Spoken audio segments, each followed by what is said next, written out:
Hola,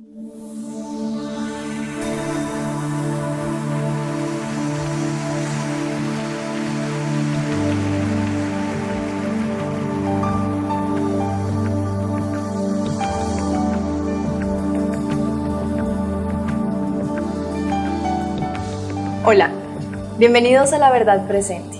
Hoy es nuestro último programa de la temporada de la familia y los desafíos de nuestros tiempos. Y estaremos resolviendo algunas dudas que ustedes nos han enviado. Pablo, bienvenido. Hola Lina, ¿cómo has estado? Bien, contenta, pero a la vez un poco triste que estemos finalizando esta temporada, pero muy contenta de que podamos avanzar con otras. Bueno, sí, gracias al Señor hasta el día de hoy nos ha traído. Quedamos debiéndole a nuestros televidentes el programa de continuidad de homeschooling, de educación en casa, pero bueno, confiando en el Señor vamos a seguir publicando material para los que están interesados sobre el asunto y bueno, hoy vamos a resolver las dudas que nos han escrito bastante a los correos, entonces el Señor nos ayude y bueno, en la medida que podamos responder. Bueno, hay muchas dudas, Pablo, que se acumularon durante la temporada. Sí. La idea es que podamos resolver la mayor parte de las dudas, vamos a intentar resolverlas lo máximo que podamos y lo que el tiempo nos dé. Entonces, para poder aprovechar el tiempo, voy a empezar, ¿te parece? Bueno. Hay muchas dudas, digamos, acerca de matrimonio, nuevo matrimonio, entonces voy a empezar por ahí. Hay una duda que es sobre nuevo matrimonio de ambos divorciados. Me gustaría resaltar que no vamos a mencionar ningún nombre ni nada, pero sí voy a leer algunos contextos que nos ayudan a entender.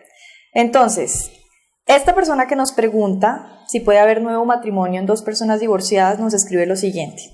¿Qué pasa cuando hay una pareja que se quiere casar y la novia viene de un divorcio de un matrimonio de iglesia evangélica y el novio viene de un divorcio porque su exesposa tuvo una infidelidad, una fornicación con otra persona y parte y fruto de eso, digamos, tuvo una hija? ¿Se pueden volver a casar? Bueno, esas preguntas nos darían para otra nueva temporada. Bueno, como decíamos cuando estudiamos el tema de divorcio y nuevo matrimonio, lo importante es conocer los principios bíblicos y cada situación pues se va a ir tratando según el caso especial. Yo sé que es difícil que en un correo ellos puedan describir como toda la situación, pero por lo menos para recordar, decíamos que Dios aborrece el divorcio y no es su voluntad que haya divorcio.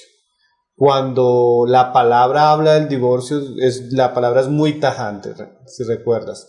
Pero también cuando Jesús estuvo respondiendo preguntas sobre el divorcio, Él dejó una salvedad para el divorcio y decíamos que en caso de que haya esa salvedad y el divorcio sea legítimo por la salvedad que dejó Jesús, en ese caso puede haber nuevo matrimonio. Y la salvedad era fornicación. Sí. Entonces, si lo que entiendo en la pregunta son dos divorciados, una posiblemente creyentes y uno por fornicación. Entonces lo que habría que averiguar en el caso de fornicación, si la fornicación fue por causa de él, como decíamos, o si él fue la víctima de la fornicación, y por qué se divorció la otra persona cristiana. Porque la Biblia dice así que cuando el divorcio no es por causa de fornicación, no es legítimo. Entonces el nuevo matrimonio es un adulterio. Correcto. Tanto el que se casa de nuevo y hace a su anterior pareja casarse, están adulterando ambos. Entonces, en un nuevo matrimonio, cuando el divorcio no es claro, no hay pruebas de que fue por fornicación el anterior matrimonio que se disolvió en el divorcio, entonces no se recomendaría casar porque Jesús dijo que eso es un adulterio.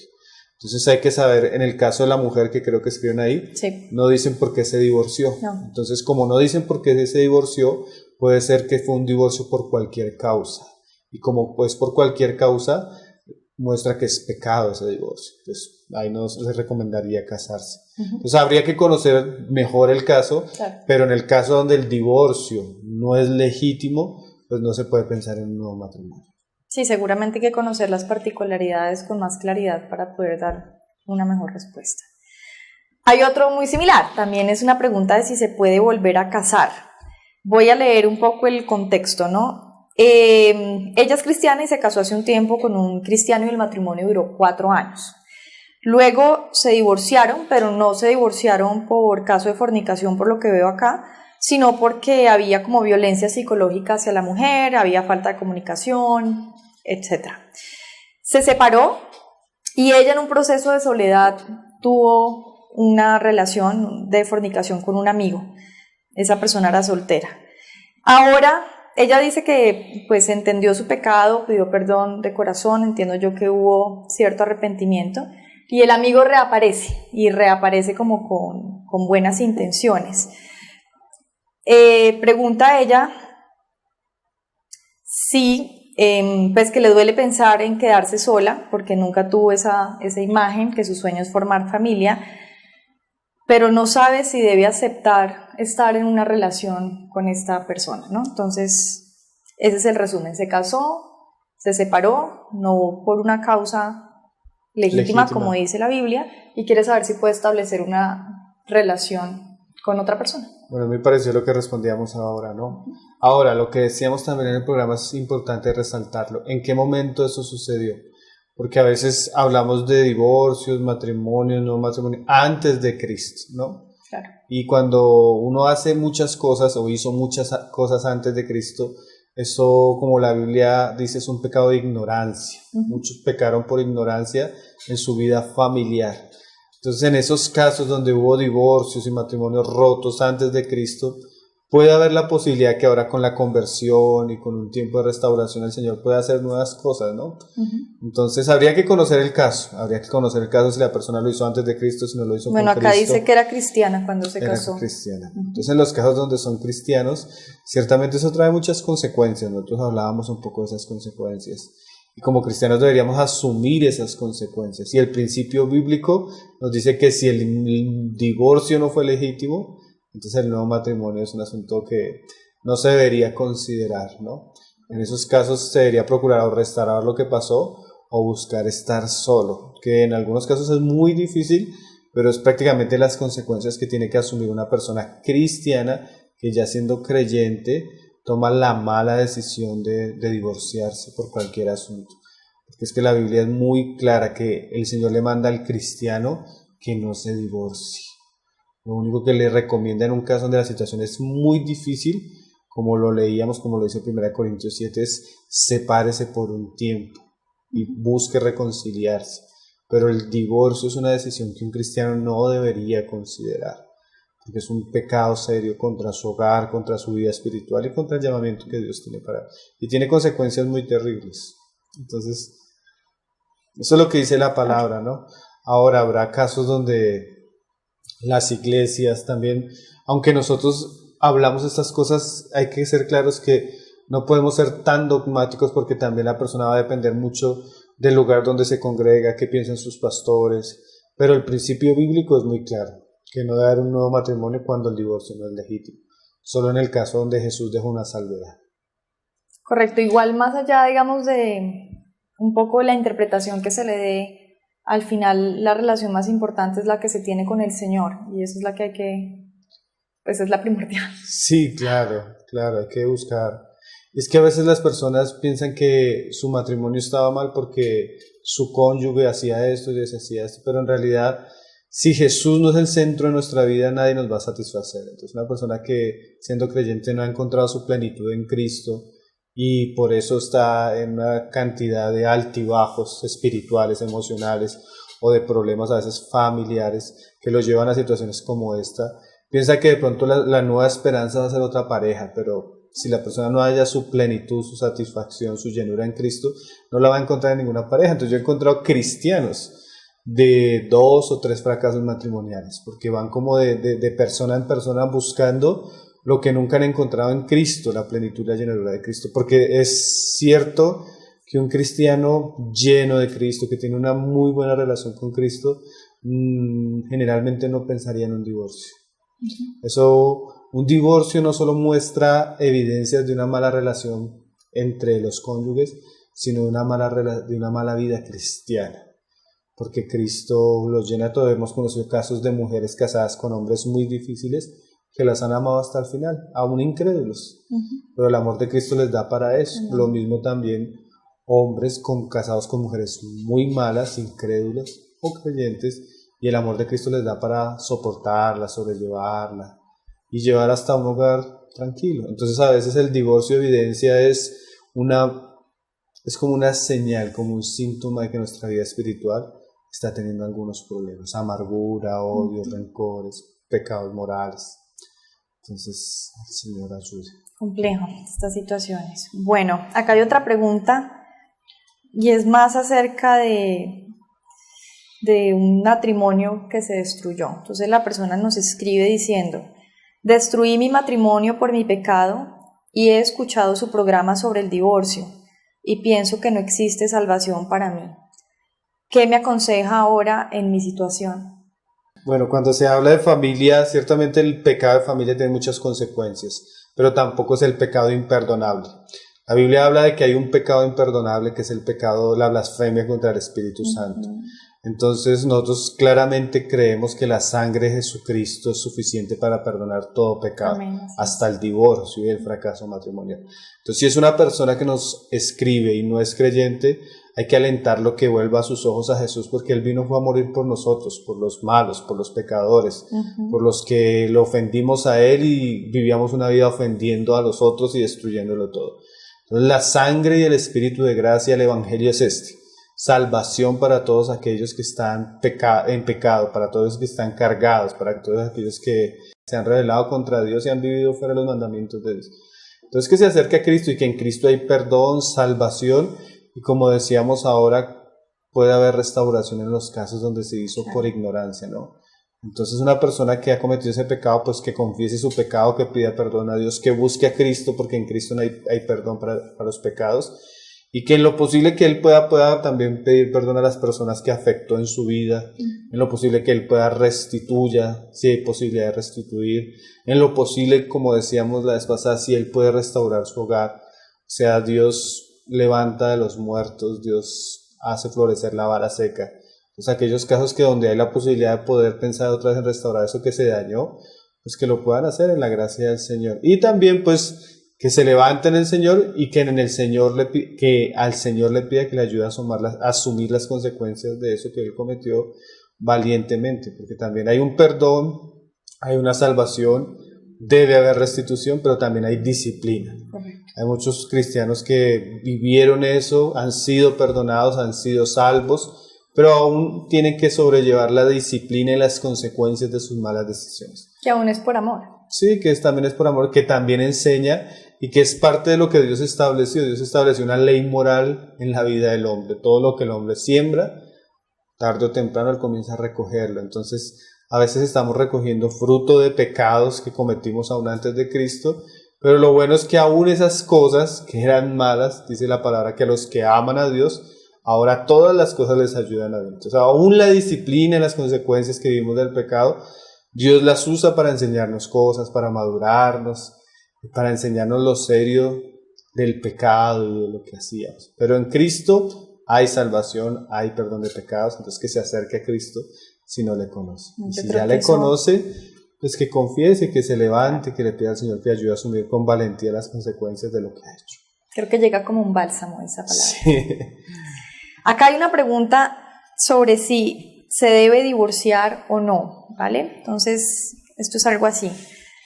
Es un hogar que tiene más de 24 años de casados, tienen 3 hijos, son cristianos, han asistido a la iglesia por más de 15 años, pero durante los últimos 3 años han tenido varias separaciones y en este momento entiendo yo que hay otra crisis que incluso hace que hasta los hijos quieran que ellos dos se separen, ¿no? Sienten que no han contado como con un apoyo y consejería de parte de la iglesia donde asisten y en este instante están en un proceso de divorcio, pero ella no se quiere divorciar. Pregunta qué debe hacer en esa situación. Bueno, es que como decíamos ahora, el divorcio no debería ser una opción para nosotros y más como cristianos. Siempre puede haber un nuevo comienzo. Hay casos donde viene la persona a hablar con el pastor, a hablar con uno y le dice, ya tomé la decisión, ya no lo quiero ver más, se acabaron los sentimientos, lo único que tengo es rabia, lo único que tengo es odio. Tú te vas a encontrar con una persona y le puedes decir, seguramente no tiene sentimientos, tiene rabia, tiene odio, pero no tomes una mala decisión, espera, busca al Señor, apártate un poco para buscar al Señor. Y esa misma persona que en un momento tomó la decisión de que ya no más se acaban los sentimientos, se vuelve al Señor y a la semana volvieron los sentimientos, volvió el amor. O sea, nosotros no nos podemos guiar por lo que sentimos en algún momento, porque eso es muy peligroso. Y en un momento de rabia, de ira, de dolor, no deberíamos tomar una decisión. Y aunque sea un problema de 3 años seguidos, siempre puede haber un nuevo comienzo y Dios sana los corazones, Dios restaura sentimientos, Dios restaura el amor. Entonces siempre debemos velar porque haya restauración en el matrimonio. Aún en los casos, como decíamos cuando vimos el programa, aún en los casos donde puede haber un pecado que dé salvedad para el divorcio, como la fornicación. Entiendo. Si puede haber lugar a la restauración, al arrepentimiento y a la sanación de los corazones, siempre debemos velar porque el matrimonio se restaure. Entonces a esa pareja que está en esa situación de crisis, que no tome una decisión apresurada, porque el Señor los puede ayudar, el Señor los puede restaurar. Un buen tiempo de consejería, un buen tiempo de restaurar su relación primeramente con el Señor, puede hacer que la relación entre ambos vuelva a tomar un nuevo rumbo en el Señor. Y eso es lo bueno en Cristo, ¿no? Que el Señor nos puede ayudar, nos puede levantar. Dice la palabra, 7 veces caerá el justo y será levantado. Entonces, así hayan tenido 3 intentos o 4 intentos o 50 intentos, Jesús dijo hasta 70 veces 7 se tienen que perdonar. Pues puede que un hogar esté en crisis 70 veces y las 70 veces se puedan perdonar, y 7 veces más y todas las veces, porque el amor del Señor da para eso. Amén. Entonces, que se busque el Señor y que se busque siempre salvar el hogar. No deberíamos velar ni acudir al divorcio solo en casos extremos y difíciles, pero siempre se debe buscar la restauración. Pablo, no conozco bien el caso, pero me surge la siguiente duda. Si es el caso en donde es uno de los dos que quiere permanecer, pero el otro está decidido a, no sé, separarse en este caso, sin legítima causa, ¿cuál sería el consejo? ¿Que se separen un tiempo, que permanezcan, que...? Bueno, el caso cuando hay uno que no quiere, porque entiende que no debe, en ese caso siempre hay que afirmarlo, hermano. No desista. Si el otro no quiere, no desista. Porque en última la responsabilidad de cada cónyuge delante de Dios y las consecuencias delante de Dios para cada uno son diferentes. O sea, puede que un hogar, como decíamos, creo que cuando estuvimos hablando del programa hablábamos de casos así. Puede que en un hogar uno no quería divorciarse, pero el otro presionó tanto y hoy en día que la ley lo permite, se divorció. El que no quería, porque sabía que no era bueno y que estaba procurando salvar su hogar, no va a tener las mismas consecuencias del que propició el divorcio y hizo todo el esfuerzo para que surgiera el divorcio. O sea, el pecado delante de Dios para esa pareja no es igual en consecuencias ni en responsabilidad. Entonces nosotros debemos, aún como personas que pastoreamos a los hermanos y cuidamos de la gracia del Señor, saber que nuestra manera de hablar para la pareja no es la misma, porque a veces no los dos casos no las dos personas tienen la misma responsabilidad. Yo he tenido casos de hermanas que realmente no querían el divorcio, se esforzaron completamente para que no se diera el divorcio, pero el hombre con dinero y con mucho entusiasmo llevó a cabo el divorcio. Entonces seguramente la consecuencia para una hermana y que no quería el divorcio va a ser diferente al hombre que lo propició y lo llevó a cabo. Entonces debemos tener cuidado de cómo pesamos también las personas que han sufrido el divorcio en su contexto y en su situación. Pero para eso hay que conocer cada caso. Muy bien. Tengo más preguntas, pero quisiera hacer una pausa y retomar las siguientes preguntas en el corte. Entonces recuerde que pueden enviar de nuevo sus dudas o preguntas a tesorosverdadpresente@gmail.com o al grupo en Facebook Tesoros Verdad Presente. No se vayan, que vamos a seguir resolviendo más dudas. La presencia de milhares de anjos, Jesús aquí. Pablo, retomando las preguntas, acá hay una pregunta, es un poco triste esta pregunta, vamos a ver. La mujer pregunta si su esposo puede volver al ministerio después de una circunstancia, entonces voy a leerla tratando de resumirla. Ella está casada con un hermano en Cristo, ambos han servido juntos al Señor durante 13 años y tienen 3 hijos, y siempre hace mucho énfasis en que siempre han trabajado en la obra del Señor. ¿Listo? Después de que nació uno de sus hijos, ella se enteró que su marido estaba siendo infiel con una hermana de la iglesia. Y además dejó embarazada a esta hermana de la iglesia. Eso fue pues en un momento crítico de su vida, lo que ella comenta acá. Ella se entera por diferentes circunstancias y después de eso hablaron con el pastor, con el marido de la mujer que también quedó embarazada después de esta infidelidad, y pidieron que los hermanos con los que se congregaban pues no supieran esta historia, también imagino yo, para no generar tropiezo y para no generar más daño dentro de la iglesia. Ella cuenta que ambos los que pues tuvieron esta infidelidad están arrepentidos. Menciona mucho que él siempre fue un hombre muy correcto y que en ese instante están restaurando el matrimonio, ¿sí?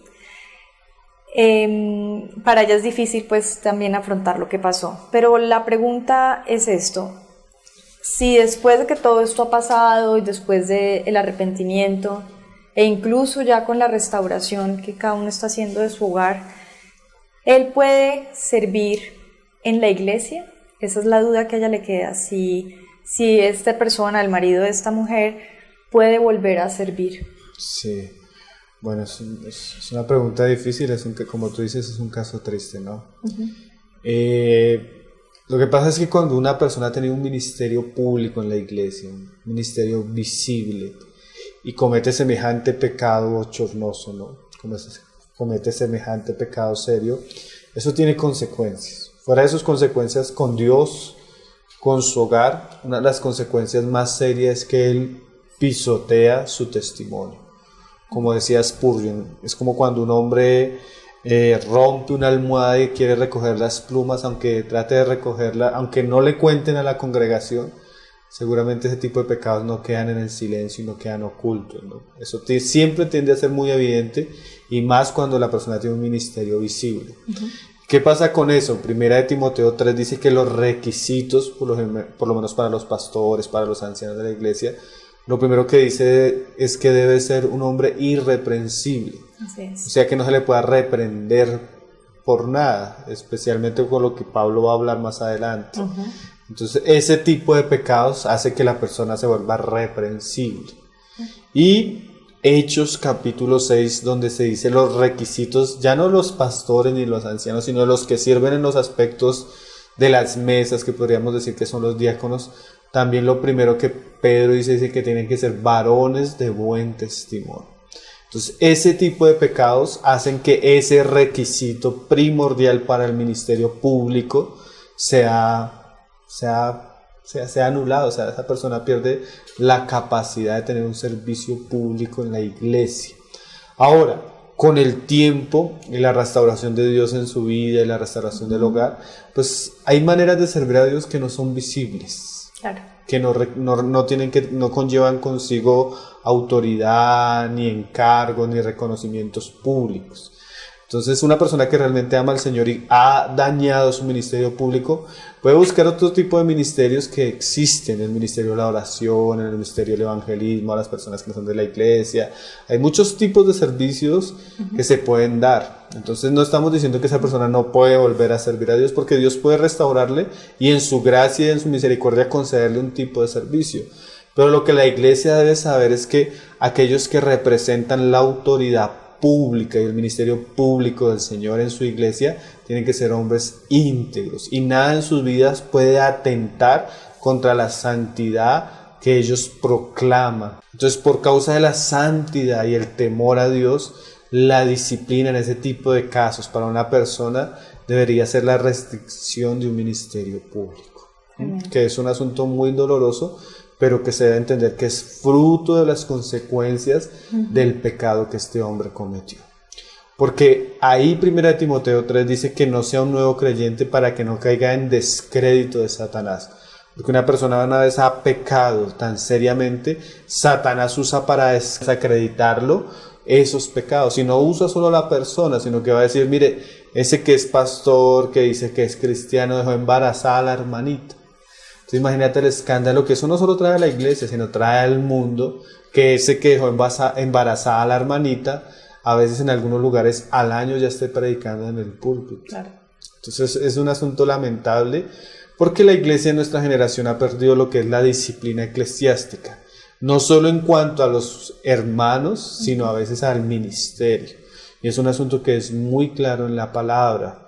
el Señor le dijo a David que él no podía edificar el templo porque él había sido un hombre que había matado a muchos hombres y tenía sangre en sus manos. Sí, así es. Asimismo, en el ministerio cristiano, un hombre que tiene manchado su testimonio con ciertos pecados no debería participar públicamente en el ministerio. Y eso es una advertencia seria y solemne para aquellos que hemos sido llamados al ministerio, y también es una enseñanza para la iglesia, porque una vez hay santidad en el ministerio, esa santidad transborda a la iglesia. Pero también, una vez se permite la impiedad en el ministerio, generalmente, como dice Eclesiastés, que cuando no se corrige la mala obra, el pueblo tiende a desenfrenarse en ella. Así pasa en la iglesia cuando el ministerio no es corregido. Nosotros hemos conocido casos donde el director de la alabanza cayó en adulterio y se le restituyó en el ministerio de la alabanza. Y el cantante, el guitarrista, el baterista comienzan a caer secuencialmente en el mismo pecado, porque se vio como algo muy simple. Entonces hay que tener mucho cuidado, porque la iglesia es columna y baluarte de la verdad. Y Dios se santifica en los que a Él se acercan. Bueno, tremendo, ¿no? Vamos a ver la siguiente pregunta. Esta tiene que ver con el pecado de un hijo de un líder. Voy a leerla. Nos escribe: amados hermanos, quisiera saber qué posición debe bíblicamente tomar la iglesia cuando un hermano está en pecado sexual, digamos para mayor claridad, cuando está en fornicación, y es hijo de uno de los encargados de la iglesia, y anunció hace poco, dice, que será padre, y los hermanos aplaudieron el hecho.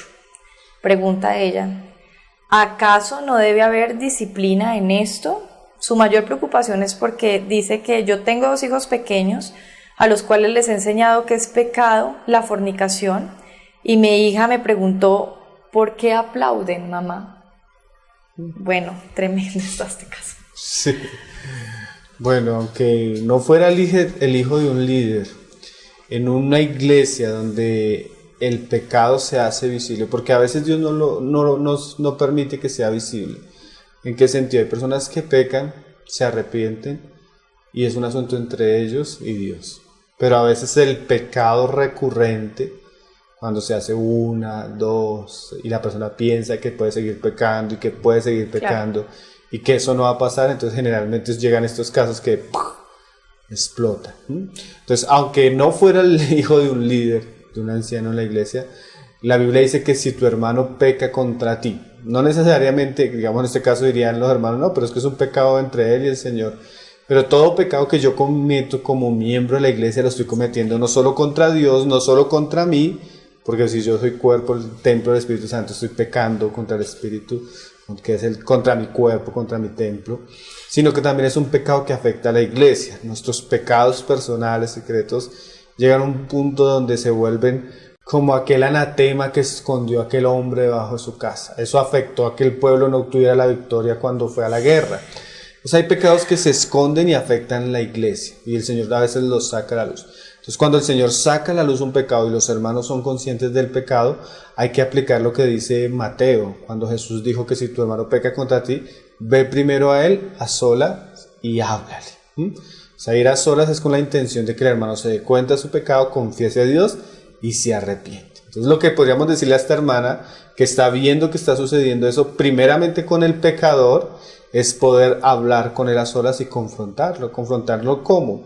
En amor, diciéndole que lo que él ha hecho es una fornicación. Y que él en vez de contar a la iglesia que va a tener un hijo como alegre, como lo cuenta ella, él debería confesar a la iglesia que ha pecado y que está arrepentido. O sea, ella debe conducirlo primeramente a que se arrepienta delante de Dios y luego ante los hermanos. Ahora, si él no se arrepiente, pues dice la palabra que llame testigos. En este caso serían ¿quiénes? Los ancianos, aunque ese anciano incluya al padre del muchacho, porque es cierto que el pecado puede traer endurecimiento en el corazón de una persona, pero el endurecimiento en el corazón de esa persona no debe procurar o no debe llegar a la iglesia a que la iglesia tolere el pecado de esa persona. Por eso ya se comienzan a involucrar especialmente las personas que están a cargo en la iglesia. Entonces ahora la hermana, si ve que el muchacho no se arrepiente, debe hablar con los ancianos de la iglesia y debe confrontar al muchacho delante de los ancianos de la iglesia, exponiendo a la luz el pecado. ¿Mm? Y ellos deberían tomar cartas en el asunto, ejercer una disciplina pastoral, un tiempo donde se le da a la persona el tiempo para que se arrepienta, y si no se arrepiente, pues escalan el caso a una proporción mayor, que es la última, que es la iglesia misma. Entonces ahí vemos que esta iglesia está cayendo en los pecados comunes que se viven actualmente, que es la falta de disciplina eclesiástica.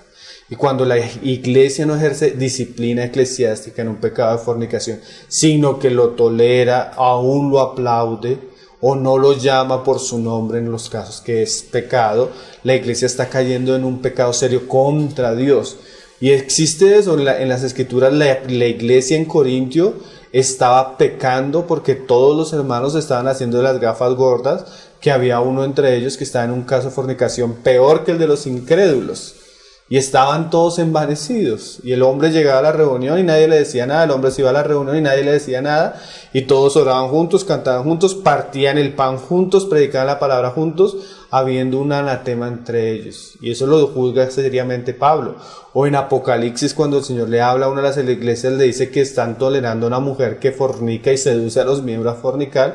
Y que el Señor ha dado tiempo para que ellos se arrepientan. Pero si no se arrepienten, Él va a juzgar seriamente.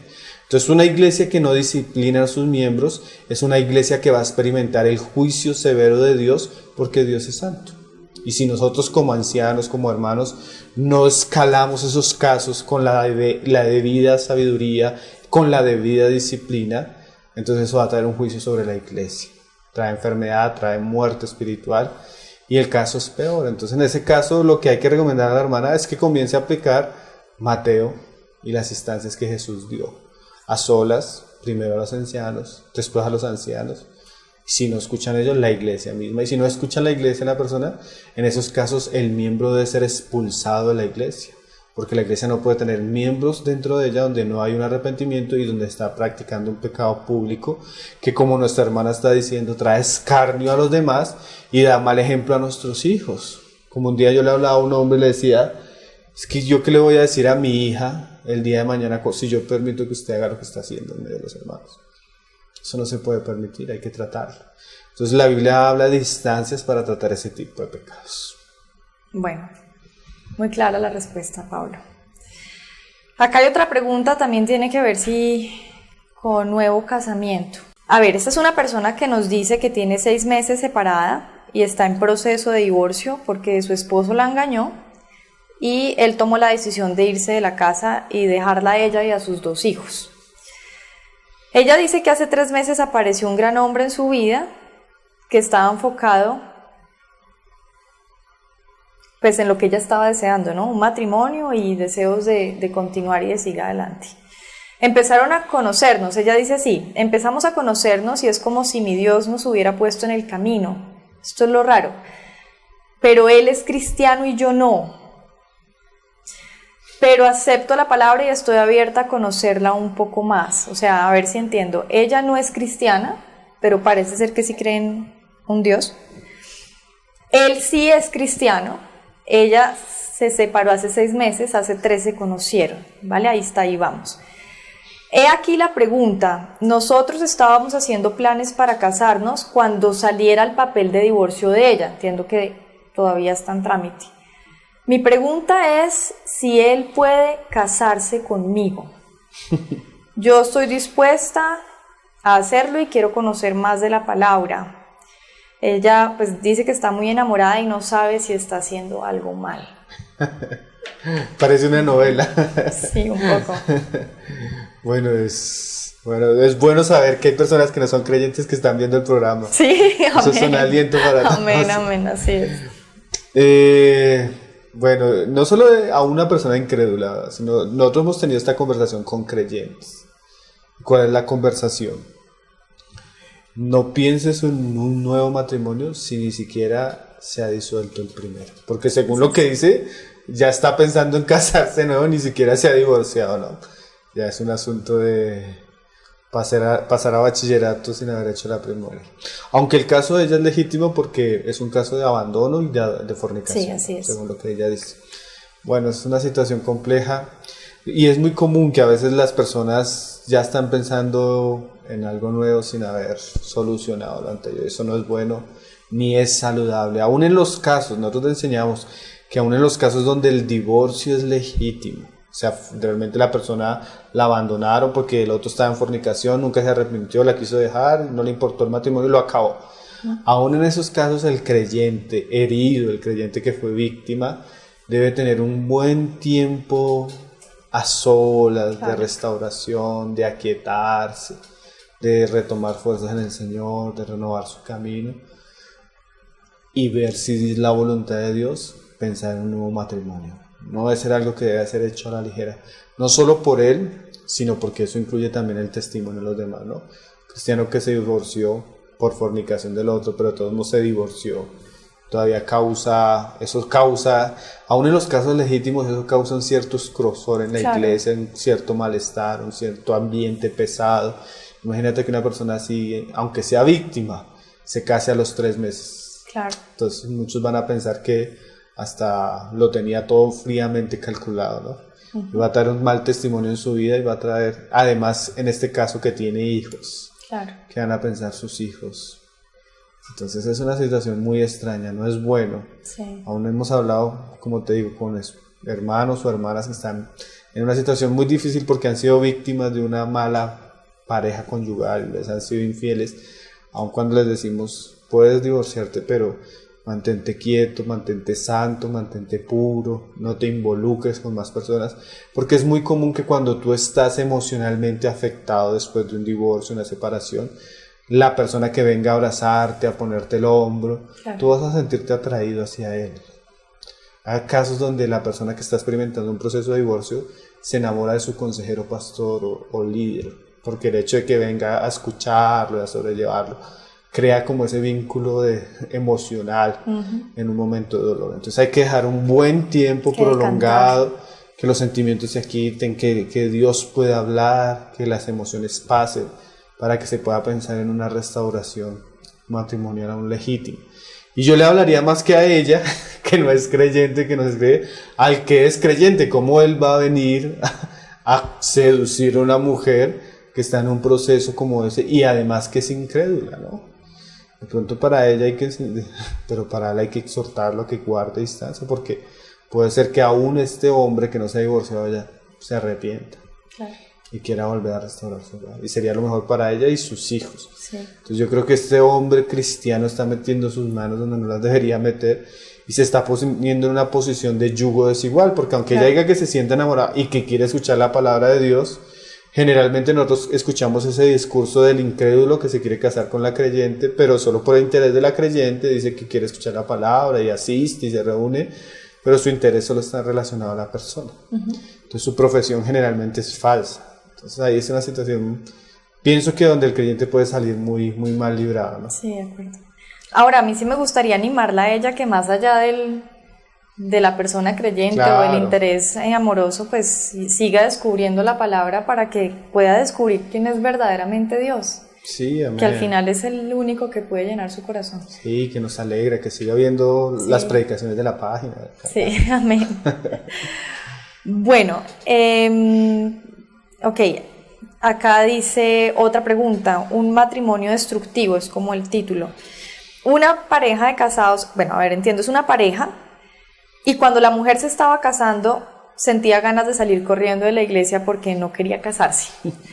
Parece ser que se casó porque el novio le había dicho que si no se casaban él era capaz de quitarse la vida, como un tema ahí.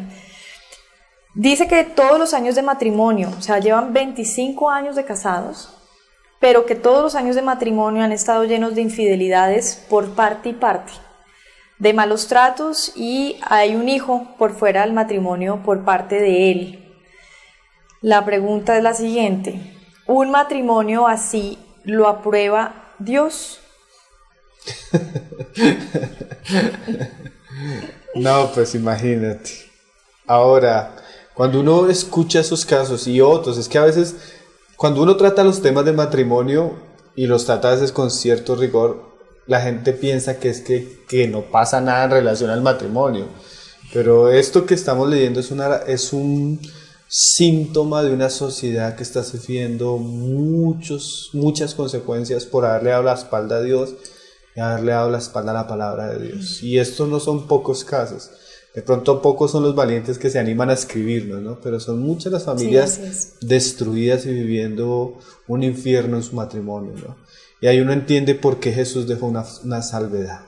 Aunque esa salvedad sea un escándalo para muchos, Dios sabe que la dignidad de una persona a veces en el matrimonio puede ser destruida totalmente, ¿no?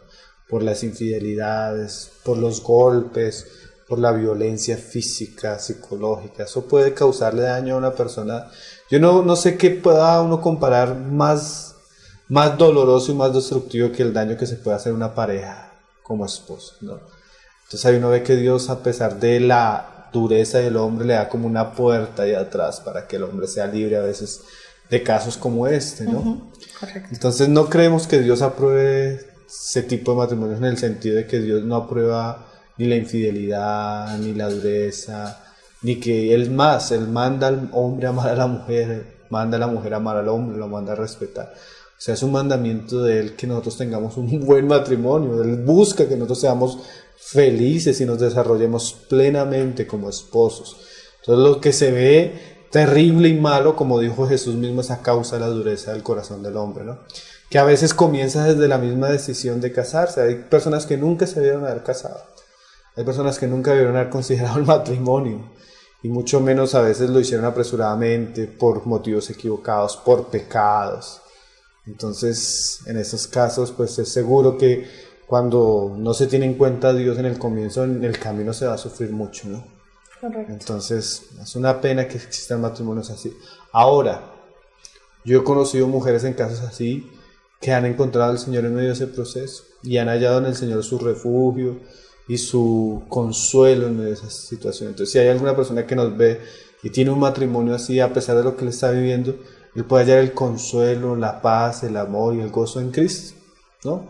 Entonces, Cristo puede darle lo que no le dio el matrimonio. Cristo puede restaurar y llenar los sentimientos y el corazón de las personas que otros han destruido, ¿no?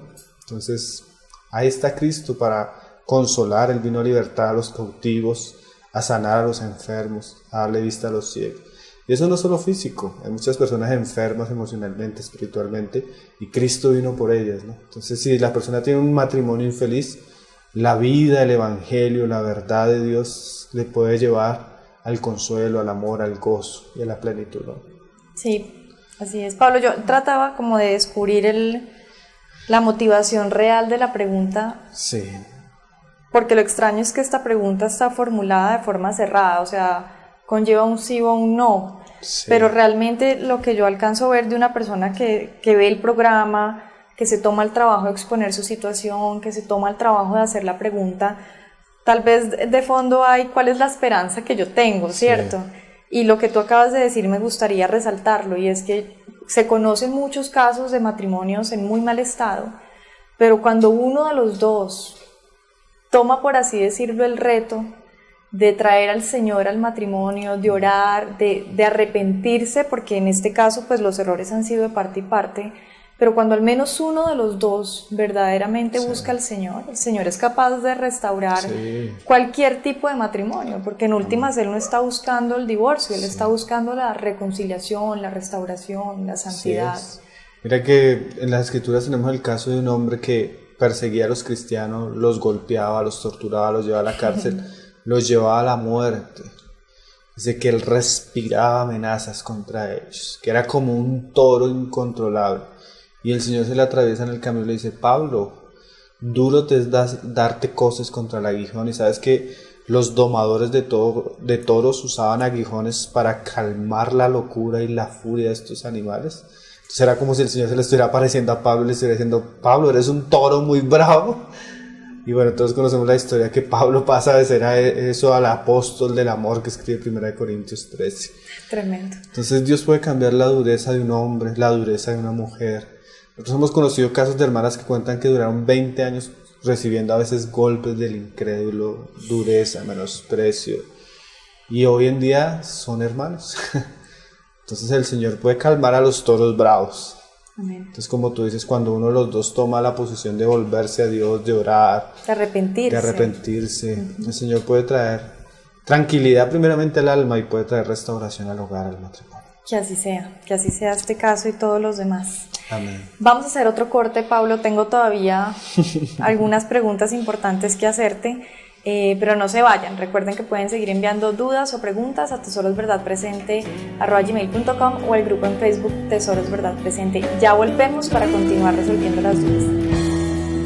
Na presença de milhares de anjos, eis-nos aqui. Pablo, continuemos con la ronda de preguntas. A ver, hay una persona que nos pregunta si está condenado a estar solo. Esta es la situación. Dice, yo me casé hace 8 años y a los 3 años mi pareja me fue infiel. Tengo pruebas y además me lo confesó. Y a los 2 años me fue infiel otra vez y además él dice que lo hizo abortar, o sea, al parecer ella tuvo un aborto. Lo peor es que ahora me enteré que tiene pareja, pero es lesbiana. Este caso está complejo. Él hoy tiene 30 años y dice que algún día quisiera tener alguna familia estable y sueña con tener hijos y una esposa que lo ame. Pero pregunta si en su condición está condenado a permanecer solo hasta la muerte, esperando a que ella fallezca. Él pregunta, ¿puedo casarme otra vez? Qué caso tan terrible. Sí, caso tan terrible.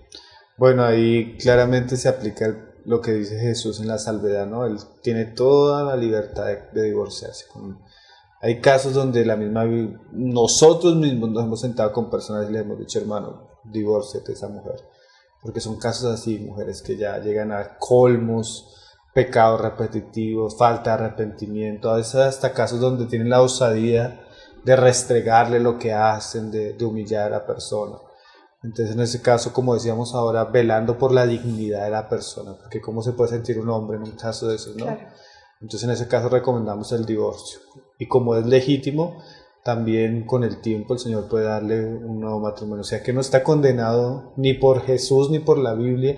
Y si no lo hace Jesús, no lo deberíamos hacer nosotros para pensar en tener un nuevo hogar, una nueva vida diferente. Solo que pues todas las recomendaciones que le decíamos a los que viven estas situaciones, que busquen al Señor, que ese nuevo divorcio sea en el Señor, que se casen en el Señor.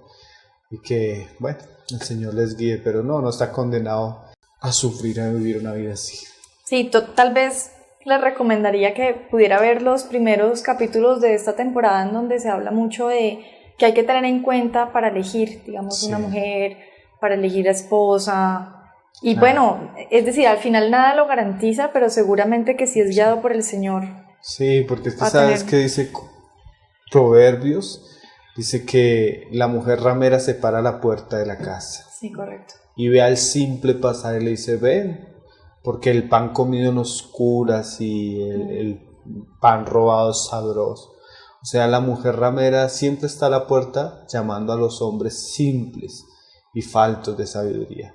Porque dice el mismo proverbio que si el hombre ama la sabiduría y ama la inteligencia, esa le librará de la mujer ramera.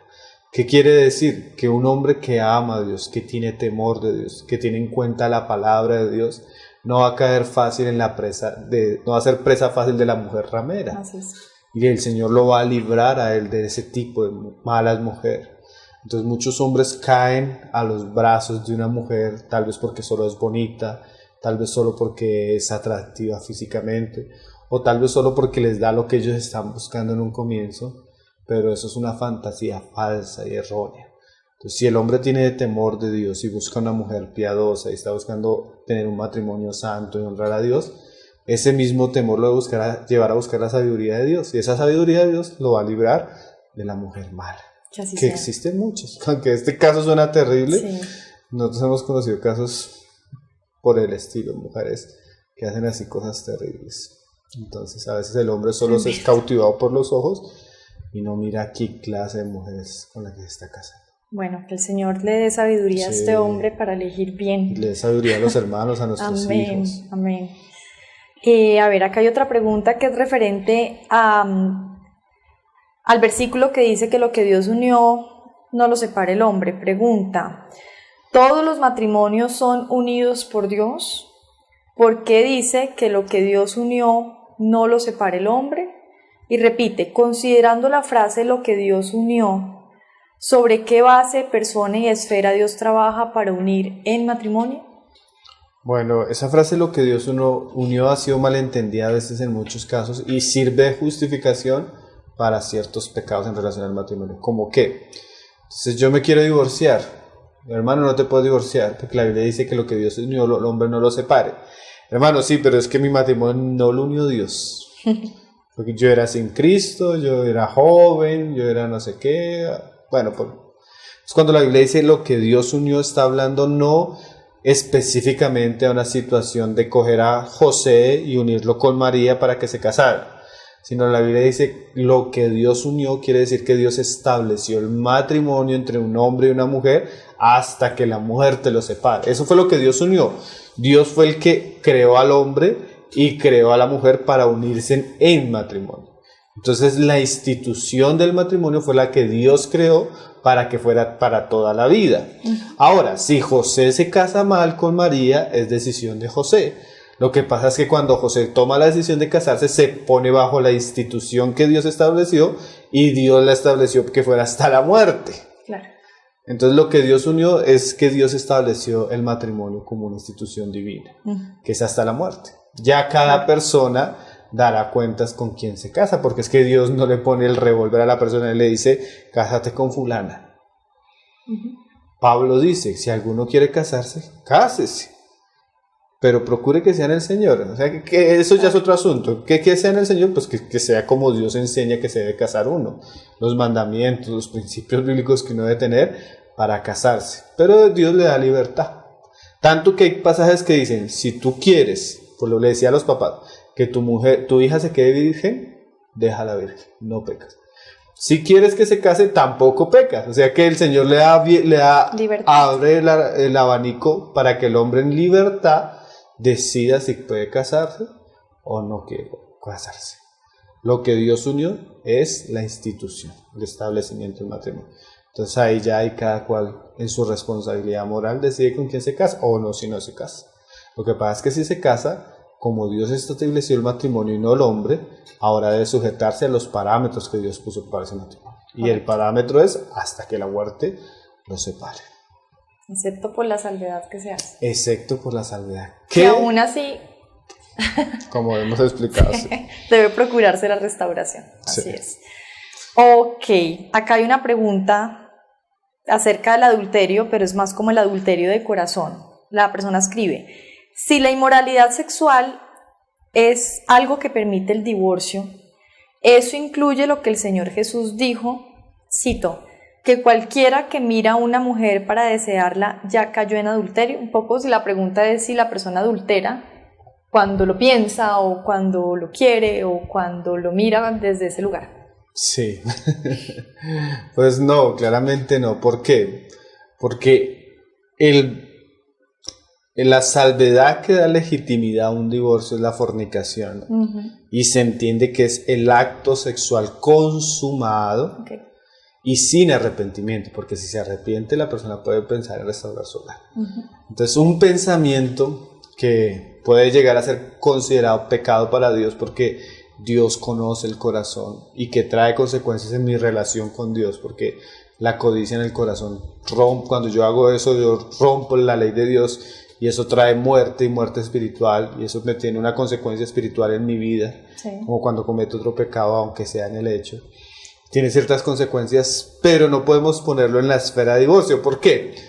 Porque si no hay un hecho, no hay evidencia. Claro.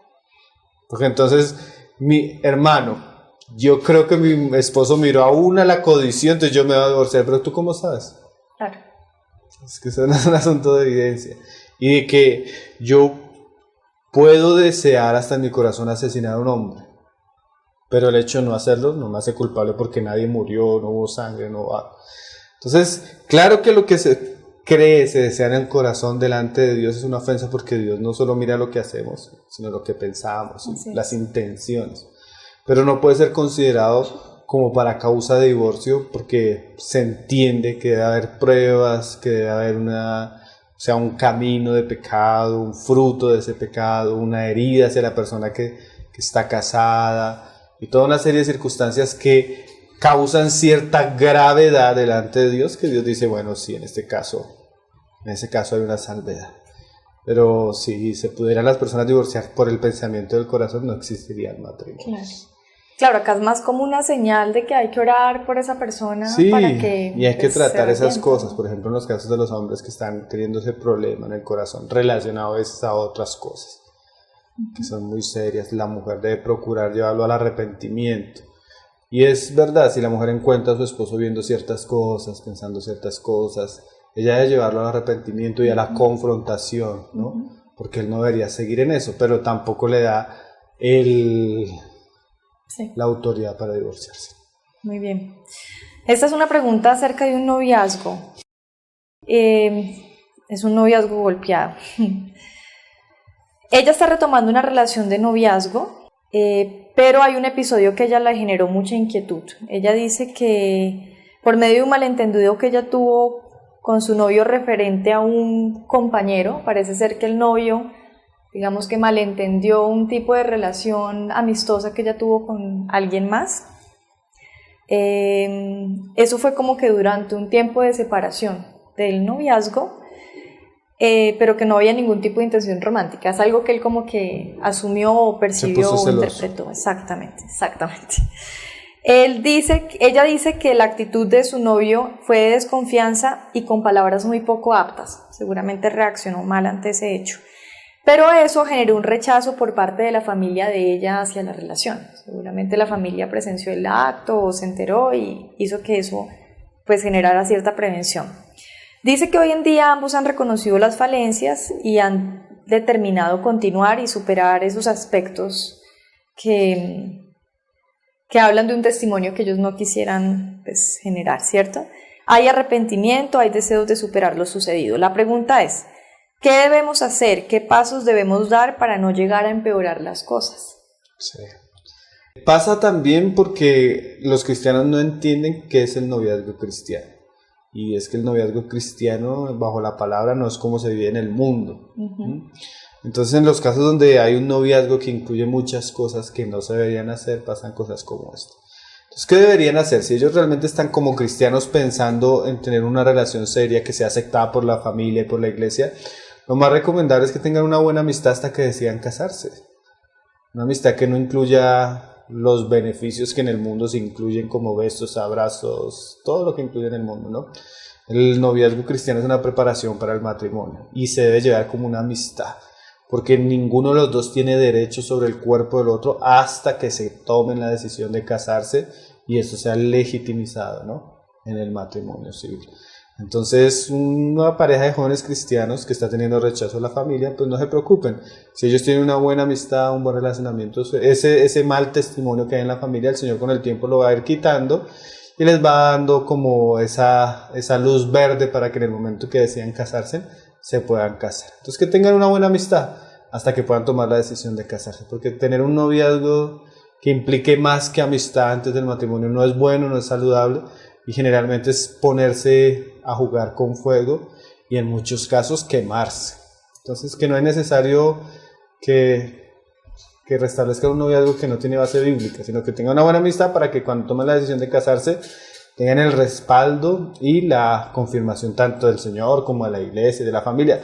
Y lo otro es que esas cosas que pueden suceder por necedad, por cosas, el Señor las restaura con el tiempo. El mal testimonio, las malas situaciones, cuando hay un buen testimonio con el tiempo, el Señor restaura. Entonces, pues, gracias al Señor por eso. Súper. Quedan solo 2 preguntas. Sí, alcanzamos. ¿Cómo estamos de tiempo? Una más. Solo la una última. Más. La persona pregunta: mi suegra es viuda hace varios años y mi esposo como hijo mayor siente una gran responsabilidad por velar por su mamá, pero mi esposo está pensando que en algún momento le gustaría que su mamá viviera con nosotros. En muchas ocasiones y decisiones siento a mi esposo que poner por encima mío, entiendo yo, el velar por su mamá que el velar por su matrimonio. Me gustaría saber qué dice la palabra del Señor sobre eso. Bueno, la palabra es clara que cuando Génesis dice que dejará padre y madre, El hombre pone como su principal responsabilidad cuando se casa su matrimonio, su hogar. Entonces en este caso él debe velar para que su esposa no se sienta violentada, no se sienta que se le va a quitar el lugar porque la mamá va a llegar ahí. Entonces él debe tener cuidado de no tomar una decisión en la cual su esposa no esté de acuerdo, porque eso va a crear un mal ambiente familiar.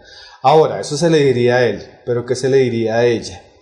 La Biblia dice que aquel, y hablando de las viudas o de las ancianas que quedan viudas, que aquel que no vela por los suyos propios, refiriéndose a los hijos y a los nietos, es un peor que un incrédulo.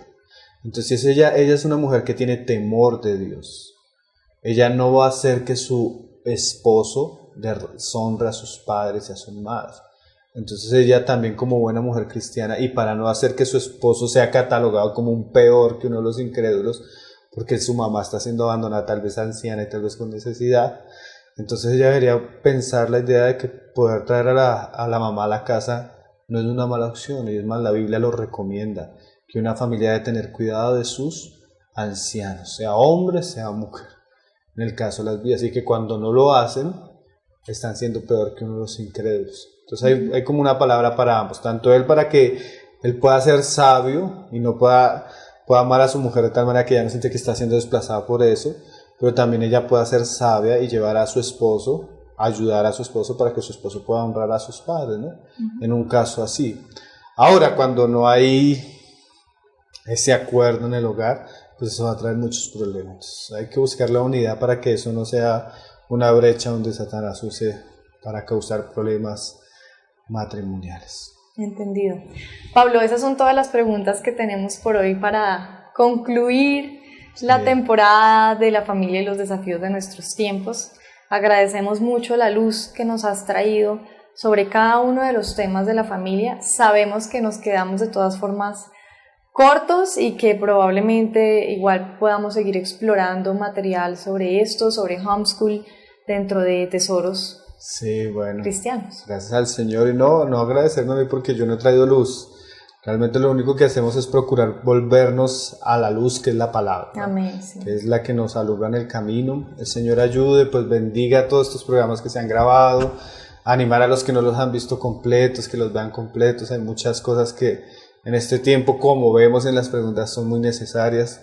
También pues darle gracias al Señor por cada una de las personas que ha involucrado, los que están detrás de cámara, los que dirigen todo esto.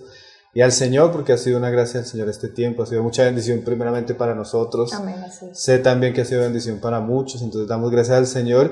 Y bueno, las preguntas fueron seleccionadas, muchas se quedaron por fuera. Pedimos disculpas a los que no podemos responder por escrito, a veces por tiempo, o a los que en estos momentos tampoco se les puede responder. Pero bueno, gracias al Señor. El Señor irá supliendo conforme a su voluntad. Así es. Y bueno, animarlos a que estén muy atentos para nuestra próxima temporada, que tendrá pues, seguramente muchas sorpresas y muchos temas importantes para la iglesia en estos tiempos. Y a ti también agradecerte, Lina, por este tiempo que nos has ayudado, ha sido mucha bendición. Al Señor.